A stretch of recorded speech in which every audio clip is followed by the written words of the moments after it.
And those forms of oppression are literally unbelievable. Like, you have to see it to believe it. And that's like stuff that I'm told by foreigners that come to visit and learn about the reality in Palestine. One of the main things that people find difficulties doing is like explaining to their friends what they've witnessed in Palestine. Like how, I'll give you this example. Let's say this part of Malaysia is ruled by the State of Israel. An Israeli soldier will recognize you as a non-Israeli because you are wearing your hijab, right? So for them, that's a sign that you are a local. So locals are not allowed access to certain roads. So for you, it's like, why aren't they allowing me access to the street or access to the masjid or access to this or that? Like, they don't allow you to do that because you were born. That's it. It's not like because of your behavior. It's just you look like the wrong kind of a person. You know? Like an animal.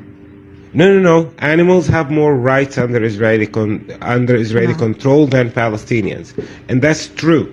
Because the State of Israel has more animal rights organizations than it has organizations that advocate for the rights of Palestinian people. You know? But like, actually there's a law in the State of Israel that bans people from killing crocodiles. And there's no law in the State of Israel that bans Israelis from murdering Palestinians. So animals got it better. And that's natural in any racist, savage reality. You know? The savagery that Afro-Americans had to survive through during the eras of slavery and Jim Crow. Like the same white supremacist who would be looking after his dog, the same white supremacist who would be looking after his dog will treat an Afro-American worse than anything else. And during Jim Crow era, like, you were allowed to bring your dog with you to the restaurant, but you were not allowed to bring your Afro-American friend with you into the restaurant. You know? And it happens. Like, one of my friends had a pet that needed to go for a vet in Jerusalem. That pet made it to Jerusalem, but my friend was not allowed to make it. There is a farmer I know whose land is behind a certain Israeli military checkpoint, and he had to use a donkey. You know, in 2023, the vehicle you use for farming is a donkey. It's not because that farmer cannot afford a vehicle, but if you had a vehicle, you will not be allowed to take it. So like, soldiers at the checkpoint were like, no, you are not allowed to take the donkey, because the donkey doesn't have a permit.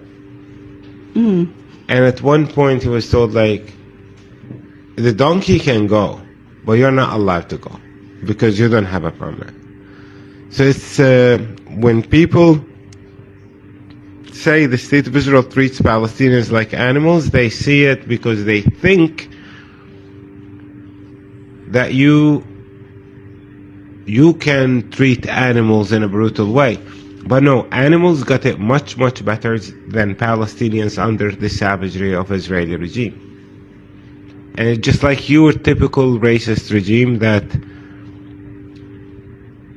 takes away the humanity of every human being who's born to a Palestinian family. Just recently, the Israeli Minister of Defense, he was like, yeah, Palestinians are human animals. And it's like, what does that mean? Are we humans or are we animals? But once again, like, racism expresses itself in a very, very, very vulgar and disrespectful and disgusting way. You know, are you reading the sign? Who created this? The State of Israel, like the one on the right. Yeah.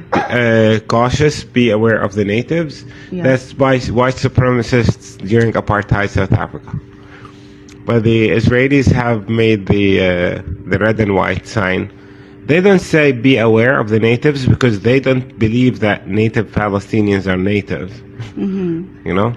They had to use a lot of other words. You know?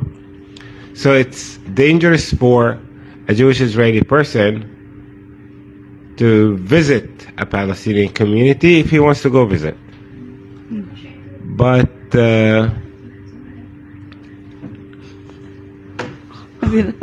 so you are not allowed to. You break the Israeli law if you visit.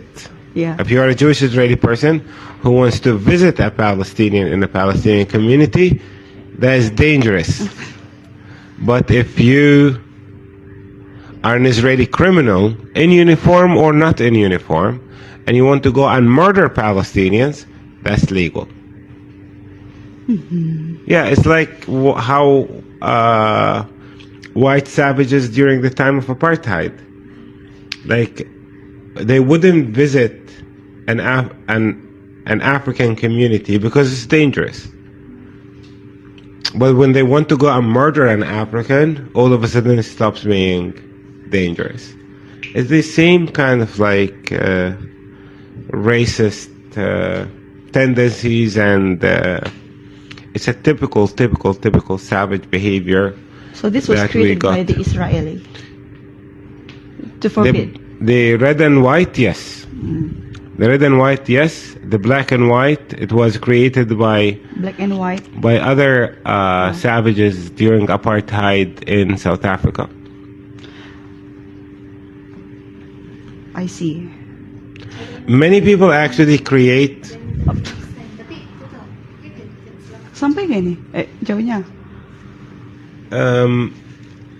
Many people try to create parallels between the South African form of Israeli apartheid and the Israeli form. So the